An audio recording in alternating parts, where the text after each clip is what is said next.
Now joining us live from Washington, D.C. to talk about the crisis rocking Venezuela is global affairs analyst Stephen Hayes. It's nice to have you join us. Thank you. It's good to be with you again. Yes, Maduro's regime has been described by Foreign Secretary David Lammy as fraudulent, while Canada, in its imposed fresh sanctions at Foreign Minister Melanie Joly, calling Maduro's actions shameless. Now, Maduro and his government have repeatedly denounced many of these allegations leveled against him by Western countries and opposition leaders. What are your thoughts on this? Let's pick it up from there.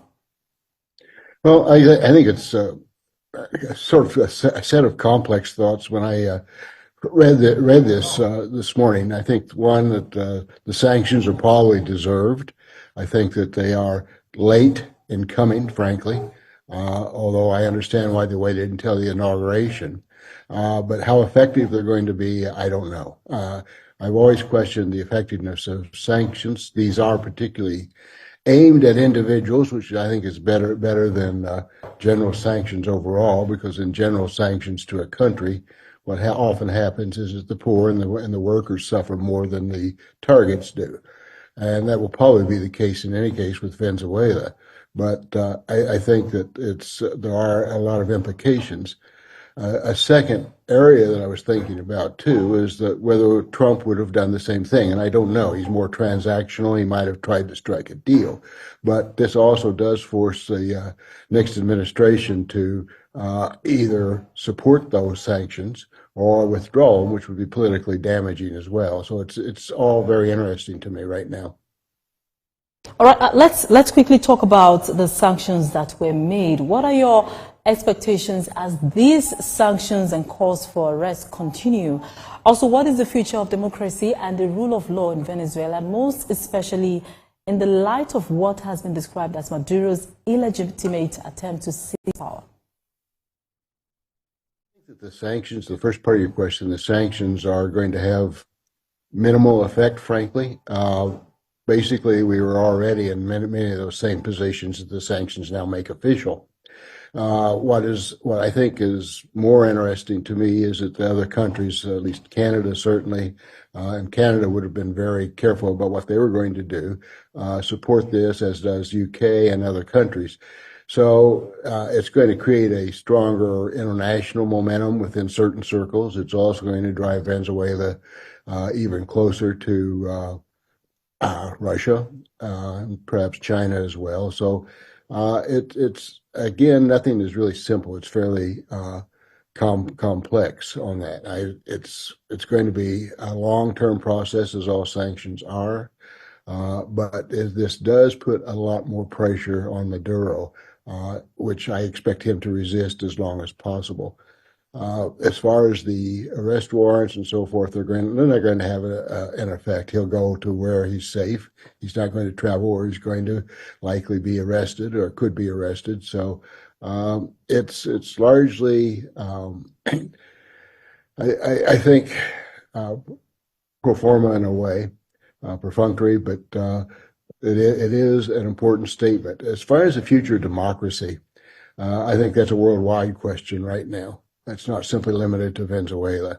There is a populist revolution going worldwide. There is doubts on the effectiveness of democracy. I think that effectiveness is stronger in some countries. I think it would be very important, though, in Venezuela's case, to have a far more democratic society.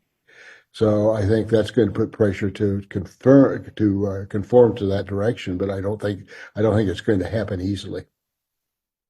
All right, Global Affairs Analyst Stephen Hayes, we'll come back to you shortly. The conversation will continue shortly, but then first we need to go back to the story about the president of Venezuela, Nicolas Maduro, who has been sworn into office for his third 6-year term.